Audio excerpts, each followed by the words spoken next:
جنید بغدادی رحمت اللہ علیہ کے پاس ایک کفن چور نے آ کے توبہ کی۔ پہلے دور میں کپڑا مہنگا تھا، یہ جو پجامہ ہے نا یہ اس دور کی ایجاد ہے۔ ایک ہے شلوار، ایک ہے پجامہ، چوڑی دار پجامہ سے کہتے ہیں۔ یہ جب کال پڑا تھا، کال فرسٹ ورلڈ وار میں، جنگ عظیم اول میں، کال کہتے ہیں قحط، تو کپڑا نہیں تھا، بلدار شلواریں ہوتی تھیں جس سے سطر ڈھکے۔ پجامے سے کبھی سطر نہیں ڈھکتا مرد کا نہ عورت کا، جسے آج کل ٹیٹس کہہ رہے ہیں، کبھی نہیں ڈھکتا۔ تو یہ اس کال کی دلیل ہے، پجامہ بننا شروع ہوا تاکہ جسم ڈھکا رہے، کپڑا ملتا نہیں تھا۔ تو اس دور میں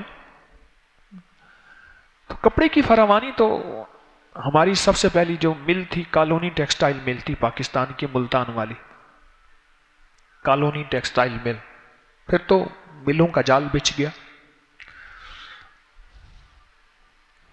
تو حضرت جنید بغدادی رحمت اللہ علیہ نے پوچھا کہ تو نے میتوں کو کس حال میں دیکھا؟ اس نے آ کے توبہ کی تو فرمایا میں نے میتوں کے چہرے پھرے دیکھے اور ان کی شکلیں، کسی کی بندر، کسی کی خنزیر، کسی کا کتا اور یہ کسی کیا دیکھی۔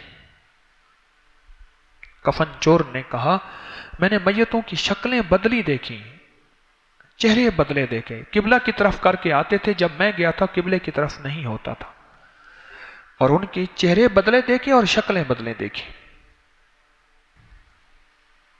ایک اللہ والے تھے، وہ جب غصے میں آتے تھے تین گالیاں دیتے تھے، کتا، خنزیر، ابھی کہتے تھے بندر، بس یہ ان کی گالیاں تھیں۔ بہت غصے میں آئے تو کتا کہہ دیتے تھے، خنزیر کہہ دیا، بندر کہہ دیا۔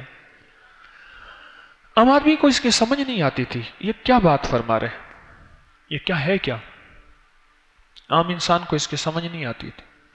لیکن جو ان کے قریب ہوتے تھے، جنہوں نے ان کو سمجھا ہوتا تھا، تو وہ ہر ملاقاتی سے پوچھتے تھے تو نے کوئی ناراض تو نہیں کیا، تجھے ڈانٹ تو نہیں پڑی، تجھے کوئی گالی تو نہیں دی؟ نہیں، اچھا ٹھیک ہے، بیٹھے۔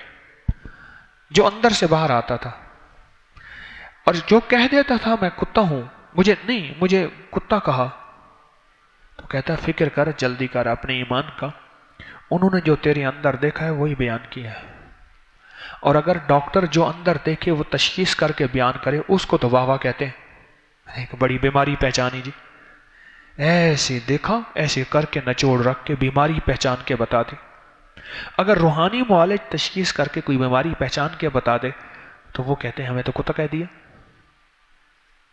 اچھا، باہر کوئی پھر ایک اور آدمی آیا، اس سے پوچھا اچھا تجھے کوئی ڈانٹ تو نہیں پڑی تھی؟ ڈانٹ تو نہیں پڑی تھی؟ اس نے کہا نہیں۔ اچھا، کچھ نہیں پڑا؟ تو تجھے کوئی حضرت نے بات تو نہیں کہی؟ اس نے کہا نہیں، مجھے تو کچھ نہیں کہی۔ اس نے کہا اچھا ٹھیک ہے۔ اگلے سے پوچھا، اس نے کہا جو مجھے بندر کہا، میں اپنے ایمان کی فکر کر، لگتا ہے تو باہر کا انسان ہے تو اندر کا بندر ہے۔ اب یہ نہیں کہ ہم نے اس کو کہنا شروع کر دینا ہے، یہ انہی کے لیے تھا، یہ ہمارے لیے نہیں ہے۔ یہ بول، یہ ذہن نشین رہے، نہ میرے لیے ہے نہ آپ کے لیے ہے، یہ ان کی بات کر رہا تھا جن اللہ والوں کی آنکھیں کھلی ہوئی تھی۔ کون سی آنکھیں؟ دل کی آنکھیں۔ اس کی وجہ انہوں نے دل پہ محنت کی تھی، اندر کے جسم پہ محنت کی تھی، اور یہ اندر کا جسم جب باہر نکلا تھا پھر انوکھی ایک دنیا تھی، انوکھا ایک نظام تھا۔